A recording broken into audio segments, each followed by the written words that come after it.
In today's video, I'm going to teach you how to use Jira Plans. Jira is a powerful tool that can help you manage your projects efficiently, and understanding its plans feature can significantly enhance your productivity.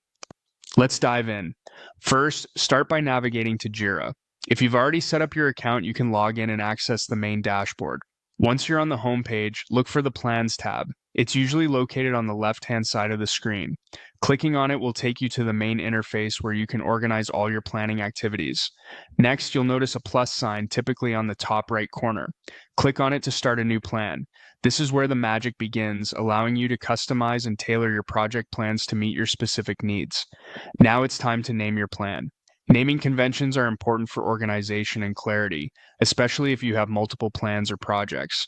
Choose a name that is both descriptive and intuitive so others involved in the project can easily understand its purpose. After naming your plan, you'll want to decide on access levels. This is a crucial step as it involves setting permissions about who can view or edit your plan. Consider the team members who need access and adjust permissions accordingly, balancing openness with necessary privacy. Once you've set access, it's time to add work to your plan. Choose the appropriate board that the plan will link to.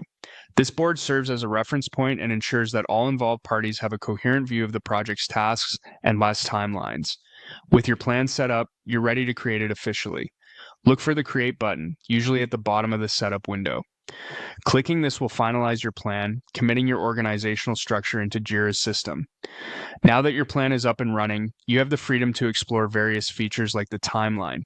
The timeline allows you to visualize your project's tasks over time, making it easier to spot overlaps and adjust deadlines as necessary.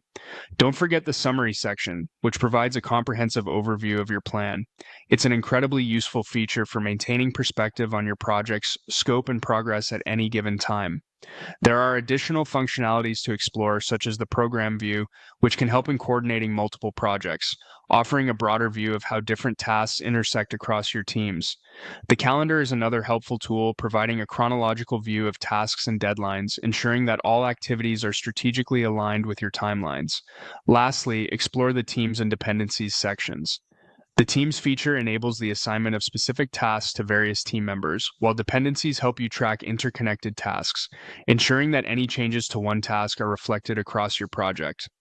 By familiarizing yourself with these components, you'll be well equipped to harness the full potential of Jira Plans for your project management needs. Thank you for tuning in, and I hope you find these steps helpful in your journey to mastering Jira.